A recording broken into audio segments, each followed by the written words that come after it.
Montpellier, c'est une ville pauvre. Donc, pour compenser la crise sanitaire, il aurait fallu des moyens supplémentaires aussi à la ville. Que la ville, elle ait plus de moyens. On est dans une ville où il y a énormément d'enfants en difficulté scolaire, en difficulté sociale, qui ont été touchés de plein fouet. Là, de nouveau, on rentre dans la vague Omicron qui fait que les élèves, le matin même, on apprend que soit la classe est fermée, soit l'enfant ne sera pas accepté, soit il n'y aura pas cantine. Qui croyez-vous qui paye le prix de ça? Le rectorat ne peut pas tout, le ministère a rendu de l'argent. Alors là, on a du mal à comprendre encore. On a du mal à comprendre. 670 millions rendus. 675. Non, 5 millions quand même, moi j'y tiens. 675 millions depuis qu'il est ministre. Voilà. Rendus sur le budget de l'éducation. Nous réclamons vraiment une mise à plat et des réponses sur ces urgences et sur les moyens mis. C'est des moyens financiers, d'accord, mais c'est des moyens humains. On avait anticipé ça en juin au DAZEN en demandant les moyens humains, des recrutements massifs, parce qu'on savait qu'en septembre, ça allait nous tomber dessus. Il n'y a rien eu. Et du côté de la mairie, il nous dit on a du mal à recruter. Mais si c'est des contrats d'une semaine, de 3 mois, comment nous, on peut... un contrat de 3 mois renouvelé, comment on trouve un appartement? Ouais, c'est pas possible. On demande des contrats sur longue durée, des CDI, voilà, la même chose pour les ATSEM. Il y a eu un dialogue qui a été fermé, on redemande l'ouverture du dialogue social. Salut.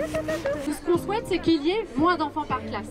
Alors dans une telle crise, moins d'enfants par classe, ça aurait voulu dire aussi plus de confort, plus de sécurité sanitaire. Nous, ce qu'on demande, c'est 20 élèves par classe maximum dans le premier degré. Ce qu'on demande donc, c'est des recrutements massifs d'ATSEM dans les maternelles, des recrutements massifs d'AESH pour les élèves handicapés, des recrutements massifs d'enseignants pour que le pool de remplacement soit assuré, pour qu'il y ait de nouveau du monde dans les RASED pour les élèves en difficulté. Voilà, principalement, c'est les moyens humains. Je suis ATSEM Ulysse et je travaille dans l'école Kurosawa, les Hauts-de-Massane.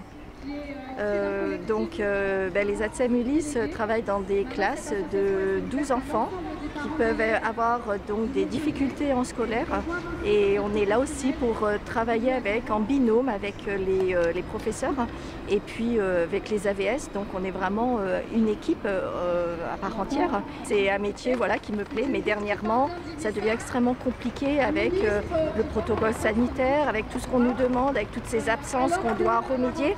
Et puis nous, les ATSEM, on a beaucoup manifesté aussi pour nos conditions de travail qui ont été difficiles, puisqu'on travaille du matin au soir jusqu'au TAC du soir, et ça fait des belles journées aussi. On espère que ça va changer, qu'il va y avoir des choses qui vont changer, parce que tout le monde en a ras-le-bol là. Aussi bien les parents que les enseignants, que les ATSEM, que les AESH, en fait tout le monde en a ras-le-bol. Et les enfants, ce sont nos enfants aujourd'hui qui triment et qui sont en souffrance, et ça c'est plus possible.